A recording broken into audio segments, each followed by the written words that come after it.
আসসালামু আলাইকুম। কি অবস্থা সবাই, কেমন আছো? আশা করি সবাই ভালো আছো।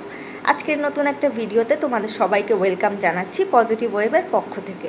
পজিটিভ ওয়েব এমন একটা প্ল্যাটফর্ম যেখানে তোমরা পাচ্ছ একসাথে অনেক কিছু, mental health counselling, mentorship program, leadership counselling সহ আরও অনেকগুলো প্রোগ্রাম। তোমাদের সাথে আমি আছি আজকে Fariha Tanjim, mental health counsellor হিসেবে আছি পজিটিভ ওয়েবের সাথে। আজকে আমরা যে বিষয়টি নিয়ে কথা বলবো সে বিষয়টা খুব বেশি আমরা দৈনন্দিন জীবনে ইউজ করে থাকি, ওই ওয়ার্ডটা আমরা খুব বেশি ইউজ করে থাকি। ওয়ার্ডটা হচ্ছে ডিপ্রেশন। আমরা খুব সহজেই আমাদের একটা ফ্রেন্ডকে বলি যে বন্ধু ডিপ্রেশনে আছি, বা বন্ধু তুই ডিপ্রেশনে গেলি কবে। কিন্তু এই যে ডিপ্রেশন, এই ওয়ার্ডটা বা এই টার্মটা আসলে কি, বা মনোবিজ্ঞান বা সাইকোলজিতে এটাকে কিভাবে ব্যাখ্যা করা হয়, এই বিষয়টা আমরা অনেকেই জানি না। ডিপ্রেশন কিন্তু শুধুমাত্র মন খারাপ নয়, শুধুমাত্র মন খারাপ হলেই যে আমি ডিপ্রেসড কিংবা আমি ডিপ্রেশনে আছি বিষয়টা এমন নয়। ডিপ্রেশন তখনই আমরা বলতে পারবো যখন দেখা যায় আমাদের মন খারাপের পাশাপাশি লস অফ ইন্টারেস্ট থাকে, অর্থাৎ পছন্দের কোনো কাজ যেটা আমি খুব বেশি পছন্দ করতাম আগে, কিন্তু এখন সেটা আমি কোনোভাবেই করতে পারছি না, এবং সব সময় আমার মনটা অনেক বেশি খারাপ থাকছে। এবং এই ডিউরেশনটা আমরা অনেক সময় বলি যে টানা 14 দিন আমাদের যদি 12 ঘন্টা, দিনে 12 ঘন্টার চেয়ে বেশি সময় এবং টানা 14 দিন যদি আমাদের মন খারাপটা থাকে, তাহলে নিশ্চয়ই এটা খুব বেশি সিভিয়ার। আমরা বুঝতে পারছি এটা খুব স্বাভাবিক নয় যে মন খারাপ হলো, আবার কিছুক্ষণ ভালো কিছু দেখলাম, ভালো কিছু করলাম, মন ভালো হয়ে গেল। বিষয়টা এমন নয়। ডিপ্রেশন মন খারাপ থেকেও অনেক বেশি কিছু। এই যে ডিপ্রেশন, এটা আসলে স্টুডেন্ট লাইফকে কিভাবে প্রভাবিত করতে পারে, বিভিন্ন সমীক্ষায় আমরা দেখেছি যে গড়ে যদি আমি ধরি 40 থেকে 50% কলেজ স্টুডেন্ট যারা কলেজ গোয়িং রয়েছে, তোমাদের মধ্যে 40 থেকে 50% একেবারে গড়ে যদি আমি ধরি, তাহলে তাদের মধ্যে ডিপ্রেশনের সিমটমসগুলো পাওয়া যায়। কারো ক্ষেত্রে খুব বেশি তীব্র, কারো ক্ষেত্রে খুব বেশি মৃদু, কিন্তু আমরা কম বেশি ডিপ্রেশনের সিমটমসগুলো তাদের মধ্যে পাচ্ছি। এখন যখন আমরা ডিপ্রেশনে থাকছি, সে আমাদের সাথে কি হচ্ছে দেখা যাচ্ছে, শুধুমাত্র মন খারাপ না, আমরা পড়াশোনায় মনোযোগ দিতে পারছি না, কিংবা আমাদের অনেক সময় ঘুমের সমস্যা হচ্ছে। কারো ক্ষেত্রে ঘুম অনেকটাই বেড়ে যাচ্ছে, কারো ক্ষেত্রে দেখা যাচ্ছে একেবারেই অনিদ্রা তৈরি হচ্ছে, আমি একেবারেই ঘুমাতে পারছি না।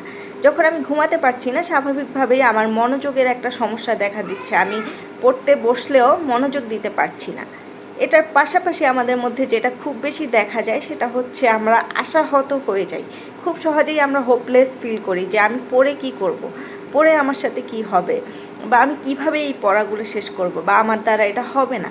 এই ধরনের অনেকগুলো নেগেটিভ চিন্তা তখন আমাদের মাথায় প্রধানত কাজ করতে থাকে। যে জায়গায় আমাদের চিন্তা করার কথা থাকে যে আমরা পড়বো, কিভাবে পড়বো, কিভাবে রুটিনটা করব, সেই চিন্তাগুলোর জায়গাটা দখল করে নেয় যে আমার দ্বারা হবে না, বা পড়ে কি হবে, ভবিষ্যৎ তো আমার অন্ধকার, বা আমি কিছু করতে পারবো না। পাশাপাশি আমাদের এই যে মন খারাপ কিংবা এই যে ক্লান্তি কিংবা ঘুম, এই বিষয়গুলো তো অবশ্যই আছে। পাশাপাশি আরেকটা বিষয় আমরা ফেস করি যে আমাদের খেতে ইচ্ছা করে না। অনেকের ক্ষেত্রে আবার দেখা যায় রুচিটা অনেক বেশি বেড়ে যাচ্ছে, যার জন্য আমরা অনেক ওয়েট গেইন করে ফেলি, কারো ক্ষেত্রে ওয়েট লুজ হতে পারে। তো এই বিষয়গুলো আমাদেরকে একটা স্ট্রেস দেয় যে কেন আমার সাথে এমন হচ্ছে। এবং এই বিষয়টা যখন দেখা যাচ্ছে আমি আমার আশেপাশে কারোর সাথে শেয়ার করছি, কোনো বন্ধুর সাথে শেয়ার করছি, তখন আমার বন্ধু আমাকে বলছে আর এগুলো কোনো ব্যাপার না, ঠিক হয়ে যাবে, তুই কিছুক্ষণ ঘুরতে যা, এটা কর, ওটা কর, অনেক ধরনের সাজেশন আমাদেরকে দিয়ে থাকে। কিন্তু দেখা যাচ্ছে আমরা যখনই আমাদের পছন্দের কোনো কাজও করতে যাচ্ছি সেটাতে আমরা ইন্টারেস্ট পাচ্ছি না, বা এই যে আমরা করব সেই আমরা ইচ্ছাটাই আমাদের মধ্যে জাগাতে পারছি না। তো আলটিমেটলি দেখা যায় যখন আমরা কারো কাছে এটা বলছি তখন আমরা আরও বেশি ডিমোটিভেটেড হয়ে যাচ্ছি। ডিপ্রেশন যদিও আমরা বলছি মানসিক, কিন্তু যখন অনেক দিন যাবৎ আমরা ডিপ্রেশনের সিমটমসগুলোর সাথে লড়াই করি, তখন আমাদের ফিজিক্যাল বা শরীরের উপরেও এটার একটা ইফেক্ট পড়ে, আমাদের হরমোনসগুলোর উপর এটার ইফেক্ট পড়ে, নিউরোট্রান্সমিটারের উপর যেটা ব্রেইনের সাথে কানেক্টেড, সেখানে একটা ইফেক্ট পড়ে। তো আলটিমেটলি এটা যখন আমরা বাড়তে দেই কিংবা বেড়ে যায়, তখন এটা আমাদের জন্য কন্ট্রোল করাটা অনেক কষ্ট হয়ে যায়। তো প্রথম অবস্থায় যখন আমরা দেখছি যে আমাদের একা থাকতে খুব বেশি ভালো লাগছে, কিংবা আমরা মানুষের সমাগমটা এড়িয়ে চলছি, সব সময় আমাদের অনেক লো লাগছে, অ্যাক্টিভিটি করতে ইচ্ছা করছে না, সে সময় আমরা, যদিও এটা আমাদের সাময়িকভাবে মনে হবে যে যদি আমরা একটু শুয়ে থাকি, বসে থাকি, একা থাকি, ভালো লাগবে, কিন্তু এটা লং রানে আমাদের অ্যাক্টিভিটিটা অনেকটাই কমিয়ে দিবে এবং আমাদেরকে একটা লং টাইম ডিপ্রেশনের মধ্যে নিয়ে যেতে পারে। তো সেখানে আমরা কি করতে পারি, আমাদের ভালো লাগছে না কিন্তু আমরা একটু একটু করে অল্প অল্পভাবে নিজেকে অ্যাক্টিভ রাখার চেষ্টা করব। নিজের কোনো একটা পছন্দের কাজ কিংবা কোনো একটা ছোট ছোট গোল আমরা সেট করব যে আজকের জন্য আমি এতটুকুই করলাম এবং সেটা আমি পূরণ করার চেষ্টা করব। এভাবে আমরা নিজেদেরকে একটু অ্যাক্টিভ রাখার চেষ্টা করব। এতে করে আমাদের যেই হরমোনস কিংবা নিউরোট্রান্সমিটার্সগুলো রয়েছে সেখানে আমরা একটা পজিটিভ সিগন্যাল আমরা দিচ্ছি যে না আমরা অ্যাক্টিভ আছি কিংবা আমরা করতে পারছি। তখন আমাদের লং টাইমে যে ডিপ্রেশন সেটা হওয়ার চান্সেস অনেকটাই কমে যাবে। আশা করি আজকের ভিডিওটা তোমাদের জন্য গুরুত্বপূর্ণ ছিল এবং কারা কারা এই ধরনের সিমটমসগুলো ফেস করছো এবং কাদের মধ্যে এই বিষয়গুলো হচ্ছে তারা অবশ্যই কমেন্ট করে জানাতে পারো। আরেকটা বিষয় আমি বলবো, এই যে সিমটমসগুলো বললাম এটা দেখে কখনোই আমরা নিজে নিজে চেষ্টা করব না যে হ্যাঁ আমি ডিপ্রেসড বা আমার ডিপ্রেশন হয়ে গেছে এখান থেকে বের হতে পারবো না।